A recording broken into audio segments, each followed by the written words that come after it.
Hi, I'm Amy from the Northern Ireland Science Festival. Welcome to our digital programme. This is our three-part series on the past, present and future of the linen industry in Northern Ireland.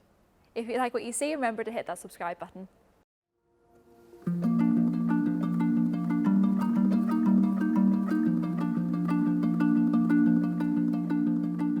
So linen is a product of the flax plant. Flax was grown in Ireland, usually planted in May, pulled in August. It was known colloquially as the wee blue blossom because of the colours of the flowers.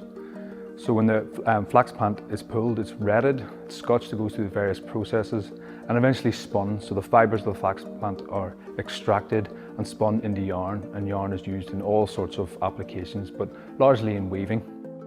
So Ireland has a long history of linen production in the first millennium and the second millennium. But the linen industry as we know it really kicks off in the mid-17th century with the movement of English and Scottish settlers into Ulster. Throughout the 18th century, the linen industry thrives. We have bleachers along the Lagan Valley. We have the domestic linen industry with spinners outside their cottages producing linen yarn. And at the end of the 18th century, linen is a really important industry. In fact, it's about 60% of all Ireland's exports. Throughout the 19th century, the situation changes. The domestic industry falls aside, and we have the rise of the industrial linen industry from spinning industry through to weaving, particularly from the mid-19th century onwards. By the First World War and the end of the First World War, the linen industry has really hit its zenith, and they say that the war was won on Ulster linen wings because the whole industry in the north had turned its focus to the production of linen aircraft fabric. So the story of Hilden is really a story of the Barbour family.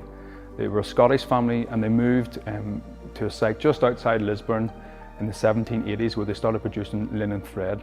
And this was under the patronage of John Barbour and his sons, particularly John Jr. and William. After John's death, John Jr. took over.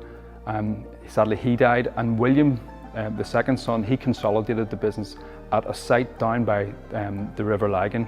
It's a former bleach green owned by the De Lashua family, and that's the present site of Hilden Mill today. By 1837, he has the largest thread works in all of Ireland, and by the end of the century, it's the largest linen thread company in the entire world. They had about 2,000 or 3,000 employees and branches in Germany, Belfast, and the United States.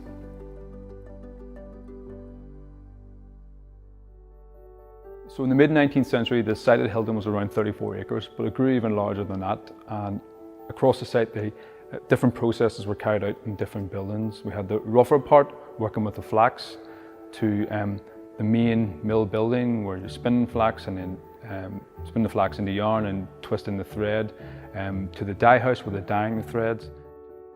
So Barbour's had a fleet of lighters or barges that travelled up and down the Lagan, bringing coal for use in the various steam engines in the mill.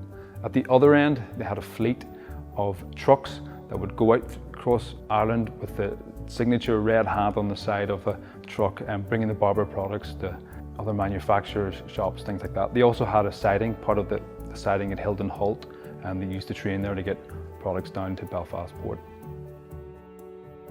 Towards the end of the 19th century, Barbour's at Hilden brought all their companies together from Germany to the United States, and they created the Linen Thread Company, which was the largest linen thread company in the world. They had branches and agencies all over the world. So at various times throughout the company's 200-year history, they employed thousands of people. Men were usually involved in the dirtier part of the job, so they'd be involved in processing the flax. Women would work with the machines. And at one stage, they would have had children on half-time contracts, half-time in school, half-time in the factory.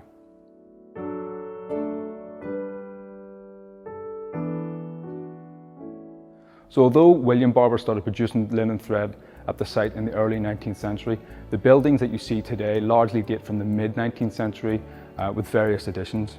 And at Hilden they produced all sorts of products, all different variations of linen thread, and they had all sorts of uses.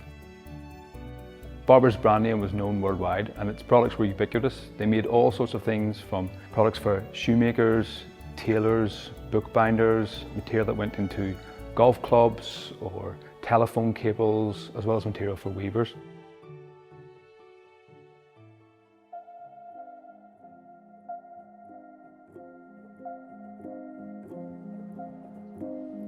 In the latter half of the 20th century, the linen industry began to decline. There was greater competition from the Far East and there was less demand, particularly as man-made fabrics became more important. The factory at Hilden eventually closed in 2006. The Barbers, however, have left a rich legacy in the Lisburn area and the wider Lisburn area. At Hilden itself, we have Hilden School, which is currently undergoing redevelopment, and it was known as one of the first integrated schools in Northern Ireland. We've also left a number of buildings, playgrounds, sports fields across the Lisburn area, and they contributed greatly to civic life in Lisburn and across Northern Ireland. Sir Millen Barbour, for one, he was one-time director of the Linen Thread Company. He was Minister of Finance in the Northern Ireland government. Although the linen industry has declined, and there's great sadness for the decline of this once great industry, there's huge interest in its history, in its past, and the legacy that the mill and the mill owners left to these areas, particularly in Lisburn.